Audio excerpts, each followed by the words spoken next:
안녕하세요. 박연미입니다. 가족의 정의가 달라지고 있습니다. 친구나 연인과 사는 비친족 가구원이 지난해 처음으로 100만 명을 넘었습니다. 비친족 가구 수도 1년 새 12% 가까이 늘어서 47만 2천 가구나 되네요. 통계 작성 이래 가장 큰 숫자입니다. 결혼하지 않고 쉽게 말해서 성이 다른 구성원과 사는 사람들이 그만큼 늘고 있다는 뜻입니다. 이 숫자에는 혼자선 감당하기 어려운 월세와 결혼, 출산, 육아를 기피하는 현실이 들어있습니다. 나아가 법적 가족 중심의 청약제도, 복지제도, 상속제도 개선 요구라는 숙제도 담고 있죠. 통계라는 힌트는 그래서 참 오묘하고 너무 늦게 알아채면 비싼 값을 치르게 됩니다. 오늘도 의미 있는 숫자 속으로 가보실까요? 8월 2일 화요일, 여러분은 지금 출근길 경제코치 경제발전소를 듣고 계십니다.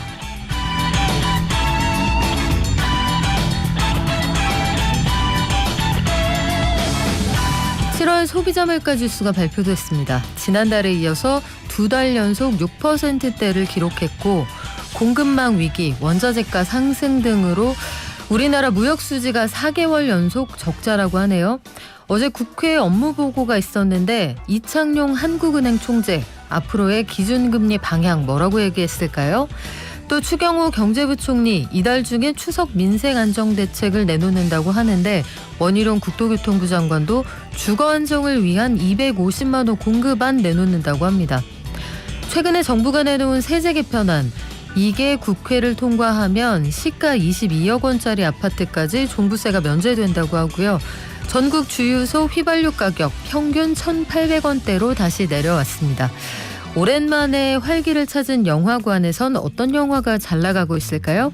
한국경제신문 구민기 기자가 전해드립니다.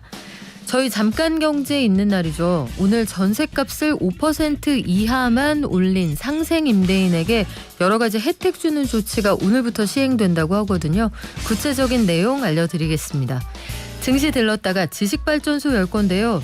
최근에 업황이 좋지 않아서 권고사직, 해고 이런 것들 선택하는 회사가 제법 많은 모양입니다. 비슷한 것 같은데 두 개는 어떻게 다르고 근로자에겐 어떤 쪽이 더 유리할까요? 대응법도 알려드릴게요. 저희 단문 50원, 장문 100원, 샵 0951로 받습니다. TBS 앱, 유튜브도 열려 있어요.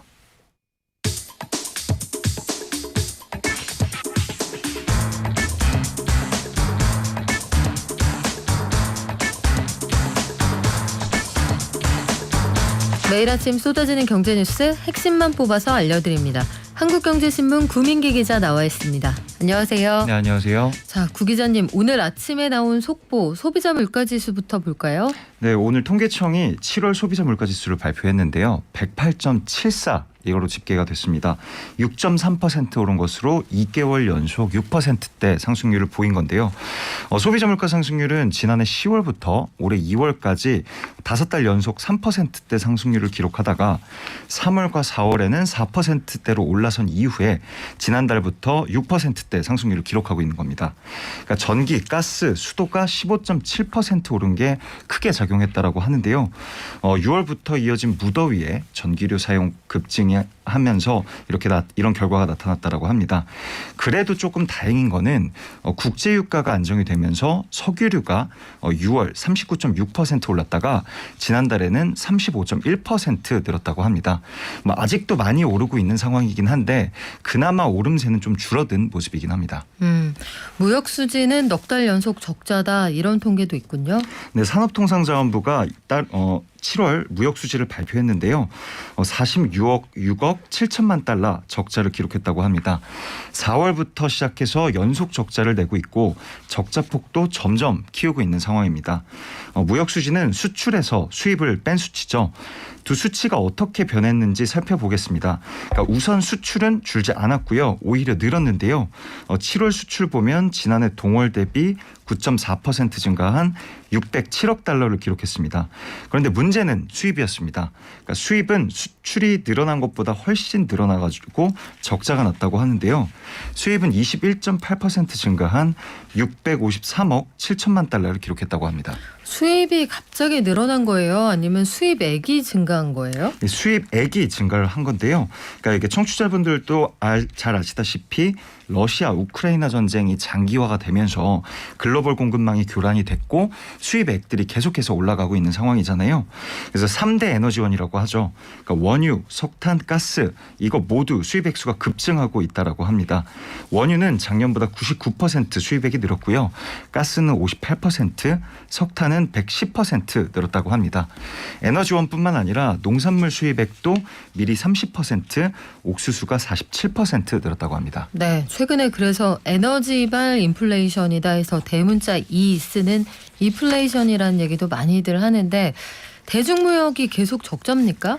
네, 꽤 오랜 기간 우리나라 경제 성장의 큰 동력이었죠. 중국 수출에도 빨간불이 켜졌다라고 합니다.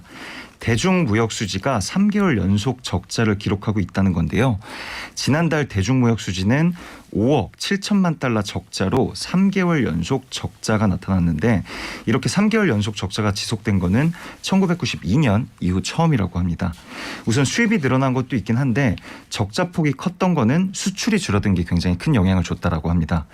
지난달 대중 수출이 132억 4천만 달러가 됐는데요. 그러니까 작년 동월 대비 2.5% 감소한 수치입니다.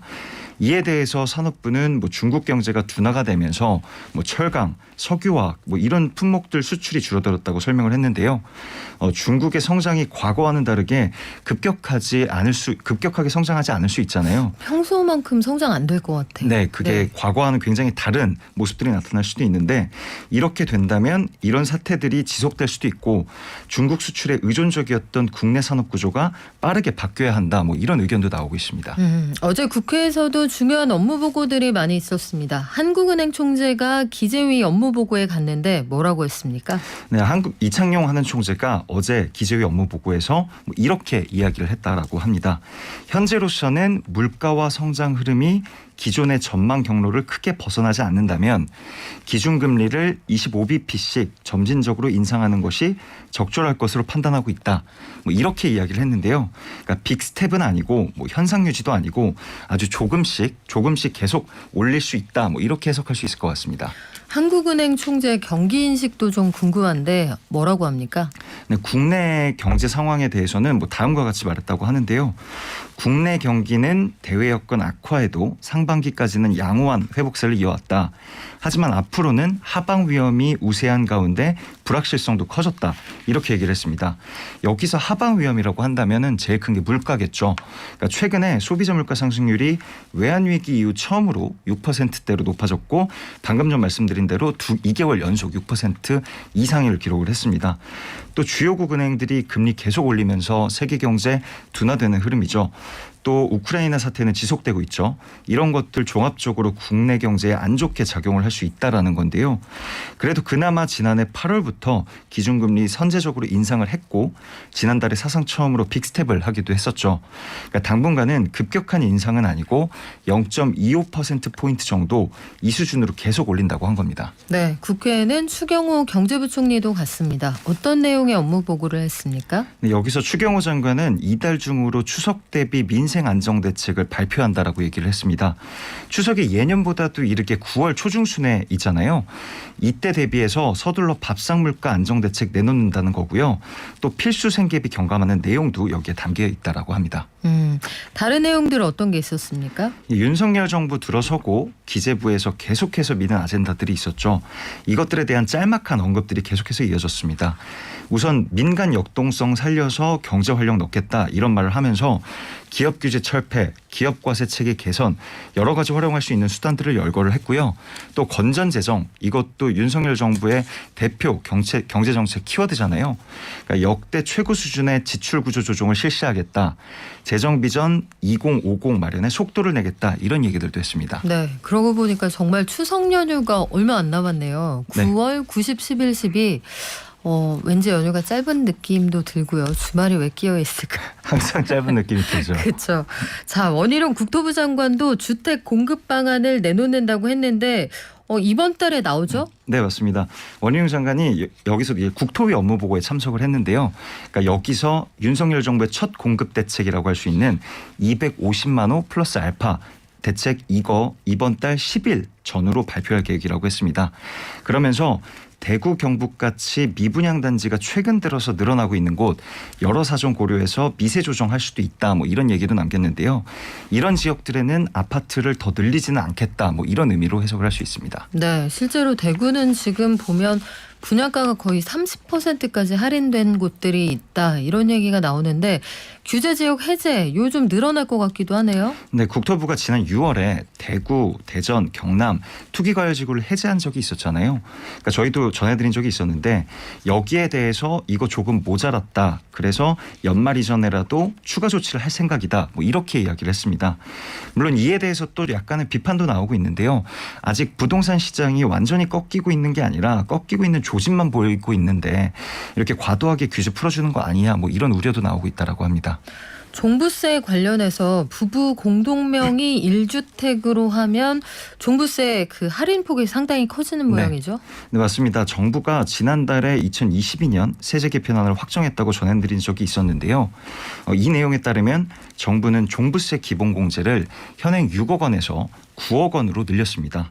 이에 따라서 어제 정부가 부부 공동명의 1주택자 여기에 대해서는 9+9 해가지고 18억 원까지 종부세를 면제받을 수 있다 이렇게 설명을 했다고 하는데요. 여기서 유념하셔야 할 게 공시가가 18억 원이라는 건데요. 그러니까 보통 공시가는 시세에 비해서 굉장히 낮은 편이죠. 그러니까 내년을 기준으로 봤을 때 18억 원 정도면 시세로는 22억 2천만 원 수준 정도의 아파트라고 합니다. 그런데 공시가가 18억 원이라고 한다면은 상위 1% 수준이라고 하는데요. 그러니까 1% 사람만 종부세를 내게 된다. 뭐 이런 말이 될 수도 있습니다. 1% 이내로 들어가는 비싼 집만 종부세 대상이 된다. 이런 네. 얘기가 되겠네요. 네. 주유소 휘발유 가격 전국 평균이 다시 1,800원대로 진입을 했습니까? 네, 맞습니다. 휘발유 가격이 지난 3월에 1,800원을 넘어서 1,900원대로 진입한 지 5개월 만에 다시 1,800원대로 돌아왔습니다. 그러니까 산업통상자원부와 한국석유공사에 따르면 엊그제 기준 전국 주유소 휘발유 판매 가격이 리터당 1,897.3원이었고요. 경유도 1,982.6원으로 안정화되는 흐름세를 보였습니다. 네, 경유가 더 비싼 이게 이제 어느새 자연스러워졌는데 네. 유류세 정책이 효과를 보는 겁니까? 네, 정부의 유류세 정책이 효과를 보고 있다. 뭐 이런 분석들이 나오고 있습니다. 정부가 7월부터 유류세 37% 인하를 실시했었죠. 유류세 인하되기 전이었던 6월에는 휘발유, 경유 모두 2,100원대를 기록을 했었는데요. 그런데 이게 세금 덜 내게 되니까 1,900원 아래로 떨어지게 된 거라는 분석이고요. 여기에 더해서 배럴당 150달러 넘나들었던 국제 휘발유 가격이 7월 중순 이후에 100에서 110달러 수준으로 떨어지면서 이런 가격 안정세를 도왔다라고 합니다. 자, 극장으로 가볼까요? 최근 극장가에서는 이순신 장군이 나라도 지켜주셨지만 네. 어려운 영화계도 지켜주신다 이런 얘기가 있더라고요. 네, 맞습니다. 무슨 얘기인가요? 네, 영화 한산이 개봉 후 첫 주말을 맞이했는데 지난 주말 기준으로 누적 관객 수가 227만을 기록했다라고 합니다. 개봉 5일 만에 누적 관객 수를 200만을 돌파한 건데요. 그러니까 국제시장, 뭐 7번 방의 선물, 광해, 변호인 이런 천만 영화들 이런 영화들도 이것보다도 느리게 200만을 돌파했다라고 합니다. 그러니까 그도 그럴 것이 뭐 한산이라는 영화는 뭐 명량 우리가 굉장히 많이 흥행했던 작품이죠. 네. 이거의 후속작이라고도 하고요. 뭐 이순신 장군의 얘기를 다뤘고 뭐 조선 수군이 힘을 합쳐서 뭐 한산해전을 그린 영화라고 하는데 배우들도 굉장합니다. 뭐 박해일 배우의 이순신 보실 수도 있고요. 뭐 변요한, 안성기, 손현주, 김성규 뭐 이름만 들어도 굉장한 분들 굉장히 많이 나오고 또 명량을 만든 김한민 감독이 또 이 영화도 감독을 맡았다라고 합니다. 네, 저는 아직 안 봤는데 여기서 배 타고 싸우는 씬을 배에서 찍은 게 하나도 없다. 그러니까 물에서 찍은 게 없답니다. 이거 참 신기했거든요. 오랜만에 극장가에도 활기가 돌아왔겠어요? 네, 맞습니다. 사실 최근에 극장가 사람들이 굉장히 많이 북적이고 있습니다. 그러니까 사회적 거리두기 해제 이후에 활기를 되찾았다는 평인데요. 올해 상반기 국내 영화관 전체 매출액이 4,529억 원으로 지난해보다 143.1%나 증가했다라고 합니다. 이렇게 활기를 되찾다 보니까 뭐 범죄도시 2, 탑건 2 뭐 이런 흥행 작품들도 나오고 있고요. 이번에 한산처럼 역대급 흥행용품을 몰고 오는 작품도 계속해서 나올 수 있을 것 같습니다. 네, 4,529억 원의 구민기 기자도 일조했습니까? 저는 아직은 다녀오지 않았는데 네. 이제 좀 친구들하고 좀 다녀와야 되지 않을까 생각하고 있습니다. 그래요. 저는 일조했습니다. 지금까지 한국경제신문의 구민기 기자였습니다. 고맙습니다. 감사합니다.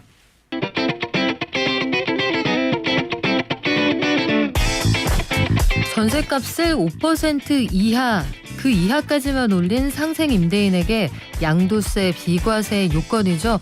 2년 실거주 요건을 면제해주는 조치가 지난달에 통과가 됐습니다. 소득세법 개정령안 이 의결이 됐는데 8월 2일 오늘부터 시행이 된다고 하거든요. 그러면 나는 상생 임대인에 해당이 되는 걸까요?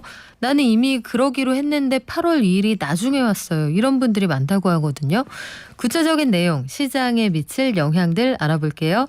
잠깐경제 NH투자증권의 김열매 연구위원과 얘기 나눠보겠습니다. 안녕하세요.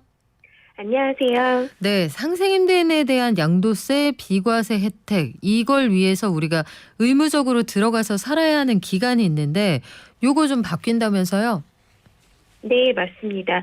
상생 임대인이 원래는 조정 대상 지역의 1세대 1주택 양도세, 비과세를 받으려면은 필수 요건으로 2년 거주 요건을 면제해주는 제도인데요. 기존에도 이 제도가 있기는 있었어요. 그런데 기존에는 상생 임대인에게 거주 요건 중 2년 중에서 1년만 인정을 해줬었고요. 공시가격도 9억 원 이하 주택이어야 된다는 조건이 있었는데 이 부분이 폐지가 되고 2년 요건을 다 적용해주는 걸로 바뀌게 됩니다. 또 1세대 1주택 장기보유 특별공제 적용 같은 경우에도 최소 2년 거주 요건이 있는데 상생임대를 하게 되면 이 부분도 면제를 해주게 됩니다. 그러면 이렇게 해준다. 이 시장에 긍정적인 영향이 있을까요?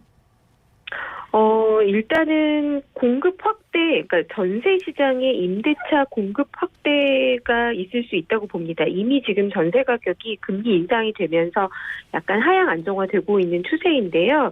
이번에 이 제도는 다주택자한테도 적용이 된다고 볼 수 있어요. 그러니까 당장의 주택을 매도하는 게 아니라 다주택자가 여러 채를 보유하고 있을 때 나머지 주택을 다 매도하고 해당 주택을 매도하는 시점에 1주택이라면 상생 임대를 했을 경우에 거주 요건에 만족한 비과세 처리를 해준다라는 거거든요. 그러다 보니까 1가구 1주택인데 세를 주고 사시는 분이라던가 또는 다주택인데 여러 세를 주고 있지만 뭐부터 팔아야 될지 고민하시는 분들도 일단은 이 제도에 맞춰서 상생 임대를 해놓으시는 편이 나중에 매도할 때 양도세, 장기보유 특별공제까지 받으실 수 있는 가능성이 생기는 거거든요. 따라서 이 정책이 나오고 나니까 실제로 다주택자나 1가구 1주택인데 세를 주고 계시는 분이나 이거를 좀 고민을 하시는 분들이 전세를 좀 5% 미만 인상해서 내놓으려고 하시는 분위기입니다. 근데 여기서 구체적인 내용을 보면요. 다주택자까지 일단 해당은 된다. 근데 직전 계약 대비 임대료를 5% 이하로 인상해야 한다. 이게 조건인데 좀 헷갈린단 말이에요. 예를 들어서 기존에 거기 살고 있던 임차인이 있어요. 그러니까 전세를 끼고 매입한 주택도 여기 해당이 됩니까? 엄밀히 말하면 전세를 끼고 매입하신 경우에는 요건을 충족하기가 어렵고요. 기존 직전 임대차 계약이라는 거는 주택을 취득하신 이후에 새로 임차인과 체결한 계약을 의미하고 이 직전 임대차 계약이 종료된 다음에 신규 임대차 계약을 상생 임대 조건에 맞춰서 계약을 하셔야 되는 거죠. 따라서 지금 말씀하신 것처럼 주택을 취득하기 전에 이미 종전 임대인과 임차인이 임대차 계약을 체결하고 있는 상태에서 전세를 끼고 매입하신 경우에는 해당되지가 않습니다. 이분이 전세 계약이 만료되고 나서 새로 계약을 체결하고 그 이후에 2년이 또 추가로 지나간 후에 다시 계약 갱신하실 때 적용을 하실 수 있는 겁니다.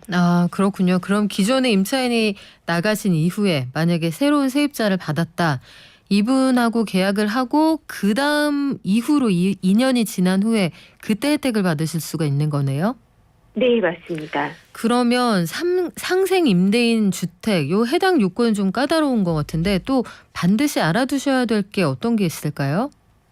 네, 직전 임대차 계약과 상생 임대차 계약의 임대인은 동일해야 합니다. 따라서 전세 끼고 산 계약이 아니라 지금 말씀하신 것처럼 새로 이 집을 취득한 이후에 내가 새로 전세를 주고 이게 직전 임대차 계약이고요. 2년이 지나고 나서 상생 임대차 계약을 할 때 이 임대인이 서로 동일해야 합니다. 하지만 기존의 모든 정책들과 조금 결이 다르다라고 하는 부분은요. 임대인은 동일해야 되지만 임차인은 달라도 무방합니다. 현재 임차인이 계약 만료되고 나서 퇴거하고 새로 임차인이 들어올 때 그냥 이제 이거는 해당이 아무것도 안 되니까 그냥 시세대로 전세를 올려받을까라고 생각하실 수 있는데요. 그러지 않고 신규 임차인이 달라진 사람과도 상생 임대차 계약과 동일하게 5% 이하로 인상하는 걸 준수하시게 되면 상생 임대인에 해당이 된다는 점이 과거의 정책과 좀 달라진 부분이라고 할 수 있고요. 계약갱신 청구권 행사에 따른 계약도 상생 임대차 계약으로 인정해주고 또한 등록 임대주택 사업자의 임대주택도 상생 임대인으로 혜택을 받으실 수 있습니다. 집주인이 바뀌지 않았으면 세입자가 바뀐다고 해도 종전 계약 대비 5% 이하로만 집세를 올린다. 그러면 해당이 된다는 얘기죠? 네, 맞습니다. 의무 임대 기간이 있다라고 하는데 이 기간이 얼마나 되나요? 네, 직전 임대차 계약의 경우에는 1년 6개월 이상이어야 하고요. 그리고 상생 임대로 체결한 신규 계약에 대해서는 임대 기간이 또 2년 이상이어야 합니다. 요 두 가지 모두 계약 기간이 아니라 실제 임대한 기간을 기준으로 판정하는 것이기 때문에 2년 계약하셔도 간혹 가다가 조금 짧게 하시기도 하고 좀 늦게 하시기도 하시잖아요. 그런데 네. 정확하게 직전 임대차 계약은 1년 6개월 이상, 상생 임대차 계약은 임대 기간 2년 이상을 채우셔야 합니다. 그러면 이게 오늘부터 시행이 된다라고 하는데 오늘 계약서에 도장을 찍는 겁니까? 아니면 이사를 들어가는 겁니까? 이 임대차 계약의 잔금까지 체결한 계약까지라고 할 수가 있고요. 오늘 거부터가 아니라 소급 적용을 해주는데 2021년 12월 20일부터 계약한 거에 대해서 소급 적용을 해줍니다. 아, 그렇군요. 그리고 2024년 12월 31일까지 계약하시면 되기 때문에요. 올해 중에 임대를 시작하셔도 지금 만약에 신규 계약을 하셨다. 그러면 이게 직전 임대라고 하더라도 만 2년이 되면 내년 8월이 되겠죠. 2024년 12월 31일까지 상생 임대를 하실 수 있기 때문에 오늘 체결하시는 계약이 완전히 신규 계약이라고 하더라도 2년 후에 상생 임대를 적용받으실 수 있는 계약을 하실 수 있는 거죠. 아, 그러면 계약금이 오갔다는 요 사실만 확인이 되면 2021년 12월 20일부터 2024년 12월 31일까지 요 기간 중에 체결된 계약은 적용이 된다. 그러면 다가구 주택도 있잖아요. 예전에 다세대 주택 이렇게도 많이 불렀는데 주택 전체를 1주택으로 보고 요것도 적용이 가능합니까? 네, 우선 다가구 주택은 단독 주택으로서 호별 구분을 하지 않고 한 채로 매매 계약을 하는 주택을 다가구라고 하고요. 말씀하신 것처럼 다세대의 경우에는 호별로 분할 등기한다고 하죠. 아, 그렇군요. 분할해서 매수 매도를 할 수 있는 게 다세대입니다. 네. 두 가지는 차이를 두고 보셔야 되고요. 다가구 주택의 경우에는 원칙적으로는 1주택입니다. 그런데 이거를 전체를 이제 호별로 임대차 계약을 맺은 경우에 상생 임대 계약을 인정을 받으시려면 모든 호와 상생 임대차 계약을 체결하셔야 됩니다. 이거를 만약에 호별로 양도를 하겠다라고 하게 되면 기본적으로 단독주택으로서 1가구 1주택 비과세 혜택을 누리실 수 없기 때문에 호별로 양도하실 경우에는 훨씬 더 양도세에 대해서 면밀하게 살펴보셔야 된다라고 말씀드려야 될 것 같고요. 호별로 양도하실 경우에는 다주택자가 될 수 있는, 갑자기 다주택수가 될 수 있는 가능성도 있습니다. 네. 집주인 입장에서는 어떤 게 더 유리한지 좀 따져보셔야겠는데 상생 임대차 계약을 체결하고 싶다. 그런데 전세를 월세로 돌리는 경우가 최근에 많단 말이에요. 그리고 임차인하고 얘기가 돼서 원래 월세였는데 전세로 돌리겠다. 이런 경우 좀 복잡한데 이때는 내가 임대료를 5% 이하로 올렸다. 어떻게 판정합니까?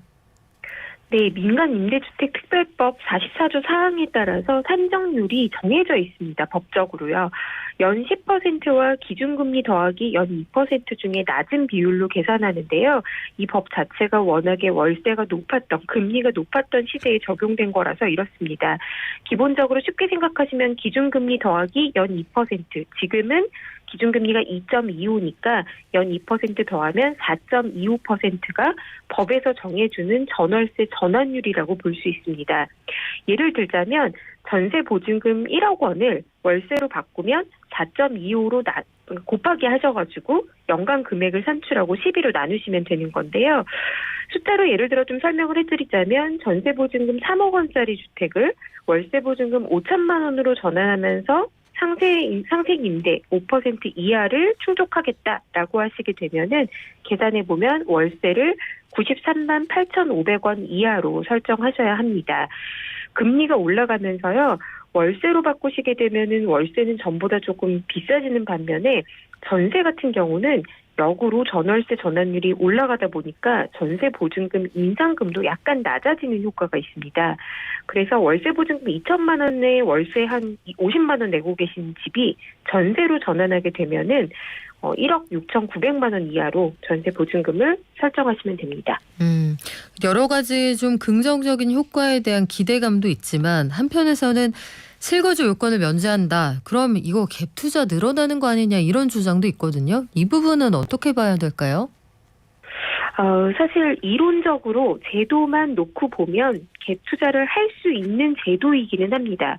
현재 무주택자가 갭 투자를 하겠다라고 생각하시고 지금 신규 집을 취득하신 다음에 이번에 신규 계약을 주시고 2년 후에 상생 임대 이 제도에 맞춰서 보증금을 높이고 나서 매도하시게 된다라고 한다면 무주택자가 실거주를 하지 않고 온전히 비과세 혜택을 양도세 비과세 혜택을 누리실 수 있기 때문에 갭 투자가 이론적으로 가능하다라는 우려가 나오는 건데요.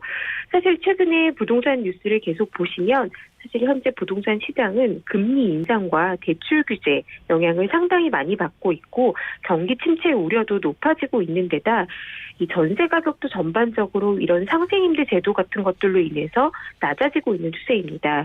따라서 지금 단기에 갭 투자를 하러 들어간다라는 것은 제도적으로 가능하긴 하지만 크게 우려할 상황은 아직은 아니지 않을까라고 생각하고 있습니다. 네, 부동산 시장 전반의 분위기를 좀 봐야 한다.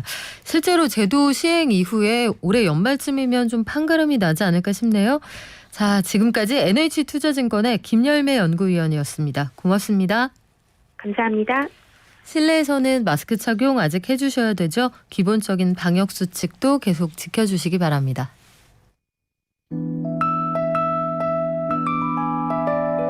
개미 한 마리, 개미 두 마리, 개미 세 마리가 사과를 들고 하나, 둘, 셋. 한밤 뉴욕 증시 그리고 오늘 우리 장 전망해 보겠습니다. 미래에셋증권 디지털 리서치팀의 박광남 팀장 연결돼 있습니다. 안녕하세요. 네, 안녕하십니까. 간밤 뉴욕 증시 어땠습니까? 네, 일단 미국 증시는 사실 그렇게 큰 움직임이 나타나지는 않았었습니다. 최근 상승에 따른 차익 실현 매물이 출회되면서 하락 출발하기는 했으나 일단 달러화가 약세를 보이는 움직임들이 나타나자 또 상승하는 움직임들도 나타났고요. 그렇지만 시간이 좀 지나면서 이 미국과 중국의 경기 둔화 우려가 조금 부각되는 움직임들이 나타나면서 국제 유가가 좀 급락을 했습니다. 이에 따라 또한 펠로시의 대만 방문을 둘러싸고 미중 갈등 여파가 조금 더 확산이 되면서 재차 좀 하락 전환하는 움직임들이 나타났습니다. 이후에는 개별 기업과 업종 변화에 따라서 이런 보합급 등락을 반복하다가 소폭 하락 마감한 것이 이번 8월 첫 거래일 미국 증시의 특징이었습니다. 네, 이번 주에 우리가 주요 체크 포인트로 꼽았던 것 중 하나가 미국의 제조업 지수인데 요거는 어떻게 나왔습니까? 일단은 다행스럽게도 기준선인 50을 하회하지는 않았고요. 이 미국의 7월 ISM 제조업 지수가 52.8을 기록해서 지난달보다 0.2%포인트 하락했으나 예상치인 52.2보다는 양호한 수치를 기록을 했습니다. 이 향후 전망을 알 수 있는 신규 주문은 2달 연속 기준선을 좀 하회한 가운데 지난달보다도 위축된 48, 기록을 해서 사실 이 부분은 조금은 좋지 못했다라고 평가가 되고요. 또한 생산 지수도 지난달보다 위축돼서 제조업 경기에 대한 우려를 높인 부분은 좀 저희가 주의를 해야 될 것 같습니다. 하지만 상반기 시장 하락의 원인 중 하나였던 저희 이 공급망 불안을 알 수 있는 납품 지수가 57.3에서 55.2로 둔화가 됐고요. 또한 인플레이션을 알 수 있는 물가 지수는 78.5에서 60으로 크게 하락을 했습니다. 대략 한 18.5포인트, 퍼센트포인트 정도 급락을 좀 했는데요. 이 부분은 굉장히 좀 긍정적이라고 영향을 좀 볼 수 있을 것 같고요. 또한 물론 이 두 지수가 여전히 높은 수치를 기록하고는 있어서 부담이기는 합니다만 개선되는 결과가 이어지고 있다는 점이 향후 기대 심리를 좀 높일 수 있을 것 같고요. 또한 관련 지수 발표 이후에 지수의 상승폭이 확대되는 경향이 나타나기도 했습니다. 게다가 사실 CPI와 미국의 ISM 제조업 지표의 사이에서는 대략 4개월 정도의 차이가 있거든요. 이 ISM 제조업 지표가 이렇게 하락을 한다는 건 미국의 CPI도 조만간 크게 낮아질 수 있다라는 기대감을 높여준 것은 뭐 그래도 긍정적으로 볼 수 있겠다라고 해석할 수 있을 것 같습니다. 우리가 6월 중순 이후에 국제 유가가 눈에 띄게 떨어지고 있다 이런 말씀을 자주 전해드렸었는데 이 부분이 충분히 반영이 된 건지 모르겠어요. 이게 여러 가지 변수가 좀 있겠지만 지금 지표가 좀 혼재된 것 같다 이런 느낌도 들거든요. 네, 아무래도 이 국제 유가를 둘러싸고서는 사실 여전히 경기에 따른 수요, 그다음에 공급량 증가가 불확실한 요인들이 부딪히면서 조금은 움직임들이 계속 이어지고 좀 있는데요. 일단은 국제 유가의 큰 폭 하락으로는 아무래도 세계 최대 원유 수입국인 중국의 부진한 경제 지표 영향으로 추정을 좀 하고 있습니다. 지난 일요일에 중국의 제조업 PMI가 기준선인 50을 하회한 49로 발표가 됐었는데요. 7월 코로나19 확산으로 공장 활동이 예상치 못한 수축을 좀 보였던 것으로 영향을 미친 것으로 보여지고요. 최근에 중국의 GDP 성장률이 위축된 가운데 이러한 제조업 경기가 부진하자 중국 경기의 침체에 대한 우려가 좀 자극이 된 걸로 보여지고요. 이 원유 수요 감소 가능성이 부각되면서 국제 유가가 급락을 했습니다. 이는 경기 둔화 이슈를 좀 자극하기 때문에 최근 상승을 뒤로하고 매물 출회를 자극하는 움직임이 나타나기도 했습니다. 여기에 미국도 사실은 제조업 지표가 발표가 됐지만 그렇게까지 세부 지표상으로 제조업 지표가 좀 안 좋은 모습들이 나타났고요. 또한 유럽 같은 경우에는 대부분의 PMI 지표가 기준선 50을 하회하면서 경기가 빠르게 식고 있다는 점에서 수요 둔화 우려가 조금 더 확대된 것으로 추정을 하고 있고 플러스로 여기에 리비아의 원유 생산량이 하루 80만 배럴에서 120만 배럴로 증가했다는 소식도 수요가 둔화되는 과정 속에서 공급량은 늘어나는 그런 우려들이 복합적으로 작용한 원인으로 좀 보고 있습니다. 네, 시장이 보합권의 움직임을 보였다. 업종별로 좀 차이점이 있었습니까? 네, 일단은 이 시장 같은 경우에는 차익 실현 움직임과 경기에 대한 우려 속에 방어주 성격의 업종이 강한 모습이 나타난 것은 그리 이상해 보이지만은 않은 움직임이었습니다. 하지만 이와 상반되게 미국의 반도체 업종이 조금 견고한 모습을 보이면서 상승한 점은 특징적인 모습이었는데요. 이 AMD의 실적 발표를 앞두고 있어서 기대 심리가 일부 부각된 것도 영향을 준 것으로 추정을 하고 있기는 한데 이 미 행정부가 중국의 반도체 업체에 대한 단속을 검토 중이라는 소식이 전해진 점이 아무래도 영향을 준 것으로 좀 보여집니다. 일부 보도에 따르면 중국 공장에 미국 칩 제조 장비를 선적하는 것을 금지하는 내용이 포함될 것으로 알려져 있고요. 게다가 과거 EUV 장비와 같은 최첨단 공정 장비만을 타겟으로 했다면 이를 더욱 낮은 단계까지 확대시킬 가능성이 좀 있어서 관련된 조치는 저희가 지속적으로 체크해 볼 필요가 있을 것 같고요. 물론 아직까지는 구체적인 규정 초안이 없는 초기 단계이기 때문에 이 미국 행정부의 강도 높은 조치가 실제 현실화될 경우에는 중국의 공장을 가지고 있는 인텔 등 미국의 기업뿐만 아니라 우리나라 국내 반도체 업체들도 이에 대한 영향이 분명히 좀 있을 것으로 보여지기 때문에 좀 살펴봐야 될 것 같고요. 다만 미국 내부에서도 이 기업들이 너무 과도한 제재에 대해서는 좀 반대를 하고 있어서 아직까지 저희가 예상을 좀 예측하기는 좀 어려운 자리이지 않나라고 생각이 됩니다. 네, 오늘 우리장은 어떻게 출발했습니까? 네, 일단 양대 지수 모두 혼조 출발을 좀 했었고요. 이 펠로시 하원 의원의 대만 방문 이슈에 대한 경계감이 좀 반영이 되면서 소폭 하락세를 좀 이어가는 모습입니다. 또한 미증시도 차익 실현 움직임이 나타났기 때문에 우리나라도 최근 상승을 기반해서 차익 실현 움직임이 뭐 차익 실현 매물이 출회될 가능성은 좀 있어 보이고요. 8월 첫 거래일에 현 선물 모두 외국인들의 순매수가 이어지면서 7월에 외국인들 수급의 순유입이 좀 이어지는 것이 아니냐라는 기대감들이 좀 있는데 오늘은 현물은 매수하고 있으나 선물의 매도 흐름이 조금 보이고 있는 상황입니다. 미국의 이 반도체 지원 법안이 사실은 미국의 안보를 위협하는 특정 국가의 제조 능력을 확대하거나 구축하는 것들에 규제를 하겠다라는 방안들이 좀 포함이 되어 있기 때문에 우리나라 반도체 업체에 대한 외국인들의 수급 동향이 아무래도 이 8월 수급에는 좀 영향을 줄 수 있을 것 같고요. 다만 다행스러운 부분은 이 펠로시 하원 의장의 방문이 일단은 예상되는 게 대만 현지 시간 기준으로 한 22시경을 넘어설 것으로 예상이 돼서 네. 장중에 미치는 영향은 좀 제한될 것으로 보여지고요. 또한 거기에다가 사실 미국 행정부에서도 지금 일부 언론 보도를 보자면 미국의 행정부에서도 사실 방문을 좀 자제해 주기를 요청을 했었고 또한 대만의 중국시보라는 언론에서도 대만 측에서도 사실은 좀 방문을 자제 요청했다라는 보도가 또 있었습니다. 그렇기 때문에 이 개인적인 방문 일정 혹은 개인적인 일탈 정도로 해석될 가능성 여지도 있어서 중국 정부가 어떻게 대응하는지 여부를 좀 지켜볼 필요가 있어 보입니다. 그렇군요. 오늘 우리 환율은 어때요? 예, 일단은 우리나라 환율도 소폭 약세를 좀 보이고 있는 형국인데 이 부분은 사실 조금 좋아 보이는 모습은 아닙니다. 왜냐하면 달러가 약세를 보인 환경 속에서도 이틀 연속 원화도 동조하면서 약세를 좀 보였기 때문인데요. 방금 이야기를 드린 이런 반도체 칩 규제 관련된 영향이 우리나라에도 불똥이 튀길 수 있다라는 우려들도 좀 반영이 되는 것 같고 전일의 이 수출입 지표가 사실은 좀 부정적으로 나온 것도 지속적으로 영향을 주고 있는 것이 아닌가 좀 싶은 상황입니다. 네, 지금까지 미래에셋증권 디지털 리서치팀의 박광남 팀장이었습니다. 고맙습니다. 감사합니다.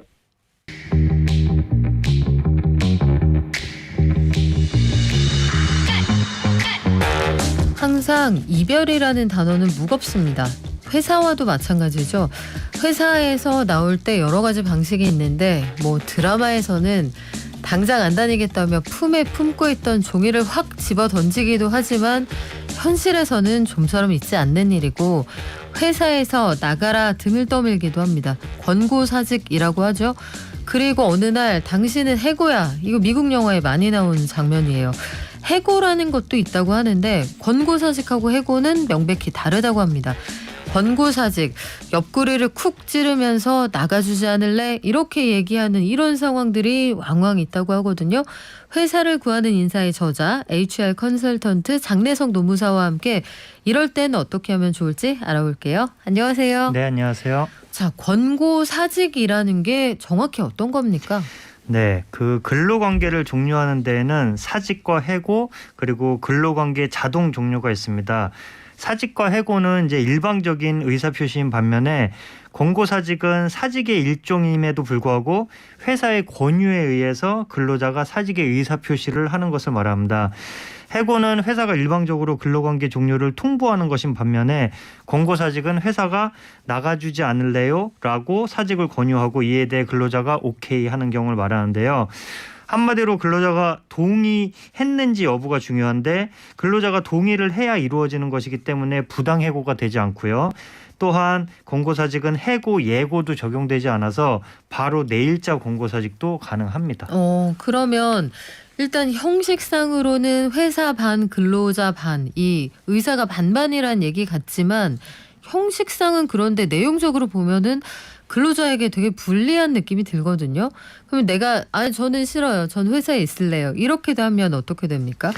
네, 권고사직은 근로자의 동의가 있어야 되고 동의가 있었다는 입증도 회사가 해야 됩니다. 그래서 보통 회사의 권고에 의해 사직함이라고 쓰여진 사직서를 작성하라고 이제 회사가 요청을 하죠. 근로자는 안 쓰면 그만입니다. 아, 그래요? 예. 안 써도 됩니까? 그럼요. 다만 근로자가 조심하실 사항은 사직은 반드시 사직서를 써야만 되는 건 아니고 이메일이나 문자, 카톡 등으로도 사직에 동의하면 권고사직으로 인정이 되는 겁니다. 예를 들어서 회사가 톡으로 김 대리님, 부장님이 8월 말일자로 사직 요청한 걸로 아는데 그대로 처리하면 될까요? 이런 식으로 어떻게 보면 유도 신문을 하죠. 근데 거기에 대해서 카톡이나 문자로 네라고 한마디만 하면 그거는 사직을 받아들인 걸로 인정이 될 수가 있습니다. 무섭네요. 네, 그래서 사직 의사가 없으면 아니요, 저는 사직 또는 퇴사할 생각이 없습니다라고 대답을 하셔야 됩니다. 그럼에도 회사가 사직 처리를 했다. 그때는 이제 해고가 되는 거죠. 그래서 해고로 인정되면 그 해고는 여러 가지 법적인 절차를 거쳐야 되는데 그걸 거치지 않았기 때문에 부당 해고가 되고 원직 복직은 물론 복직될 때까지의 임금도 받으실 수가 있습니다.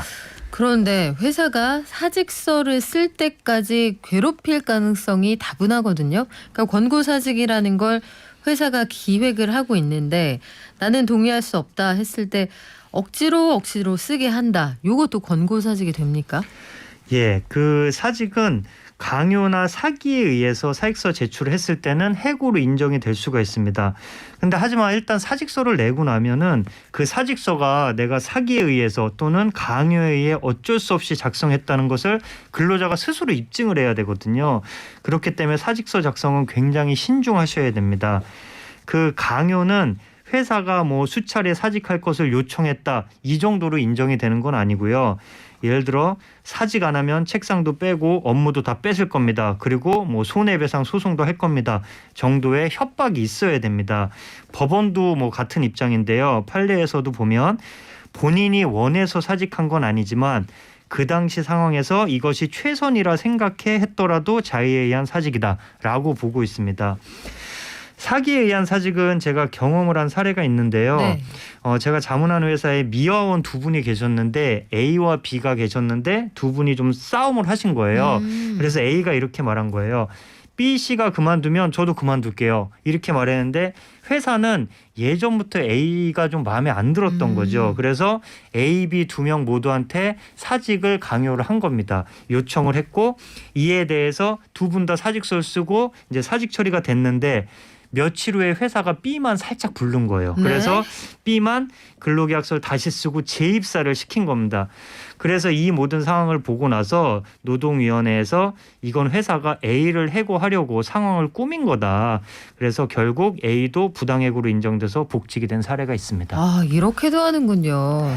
이게 업무로 이런 일을 하셔야 되는 자리에 계신 분들도 계시겠지만 이 인사팀도 참 고민이 많겠습니다. 회사와 당사자의 합의로 근로관계를 종료한다라면 합의하는 과정이 있을 거 아니에요. 그러면 오케이, 권고사직 지금 상황이 그렇다는 건 내가 수용한다. 이때 근로자가 나는 대신 이런 조건을 제시하겠다. 이렇게 할 수 있습니까? 네, 물론입니다. 말 그대로 합의에 의한 종료이기 때문에 합의 사항을 회사와 근로자 서로 간에 제시할 수가 있는데요. 보통은 이제 위로금 협상이라 그러죠. 뭐 2달치 달라, 3달치 달라 뭐 이런 거를 협상하기도 하고요.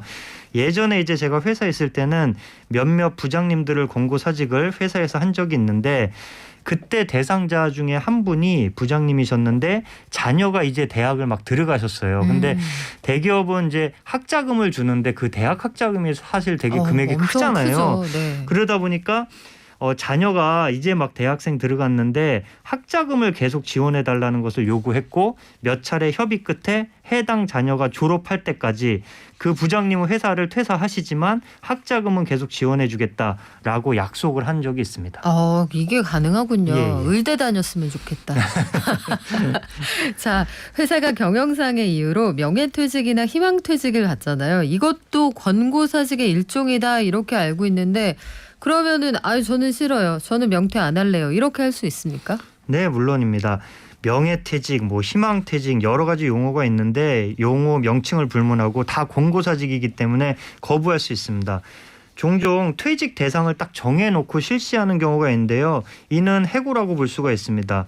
그래서 뭐 나이 45세 이상, 근속 15년 이상 이런 식으로 대상 기준만 정해놓고 자유롭게 신청을 할 수 있도록 해야 됩니다.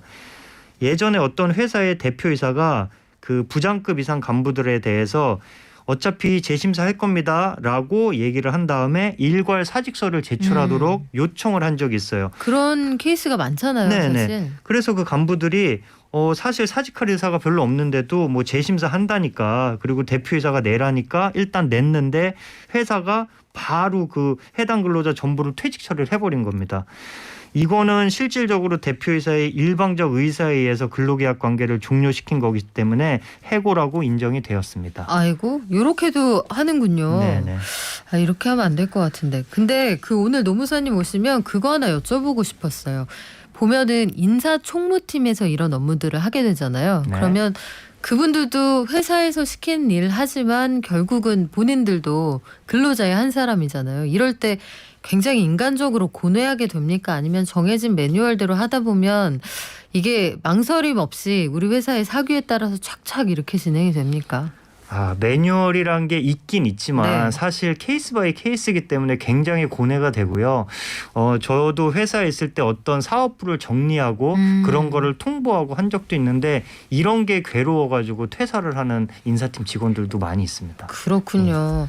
이게 현실적인 고민이 참 많이 되는 부분인데 회사가 만약에 이렇게 제시를 하면 어떻게 됩니까? 실업급여를 받을 수 있게 해줄게. 그런데 그러려면 본인이 자의로 나가면 안 되는 거 아닌가요? 그래서 실업급여를 받게 해주는 방식으로 너가 나갈 수 있게 해줄게. 요 권고사직에도 동의를 해야 됩니까? 네, 근데 실업급여는 아시다시피 비자발적인 사직이면 다 대상이 되는 거거든요. 물론 권고사직이면은 그 실업급여 대상이 됩니다. 근데 그 사직 권고를 거부해서 해고를 당해도 받을 수 있는 겁니다. 마치 회사가 권고사직에 동의해야지만 실업급여를 받을 수 있는 것처럼 유혹을 하는 건데 넘어가시면 안 되는 거죠. 오히려 아무런 이의제기 없이 실업급여나 또는 위로금을 지급받으면 권고사직에 동의한 것으로 인정될 수가 있으므로 주의하셔야 됩니다. 예전에 모 화장품 회사에서 일한 지 하루밖에 안 된 경영지원 실장이 뭐가 마음에 안 들었나 봐요. 그래서 부당하게 해고를 당해서 해고당했다고 노동위원회에 신청을 했는데 그 자리에서 회사가 이렇게 얘기를 하는 겁니다. 그 A씨가 퇴사 일주일 만에 실업급여 수급 자격을 신청해서 4차례나 실업급여를 수령했다. 그렇기 때문에 이건 자발적 퇴사다라고 주장을 한 사례가 있습니다. 그러면 결론이 어떻게 났어요? 물론 인정이 되진 않았고 여러 가지 사유 때문에 부당해고로 인정이 됐지만 이렇게 회사한테 주장할 빌미를 준다는 거죠.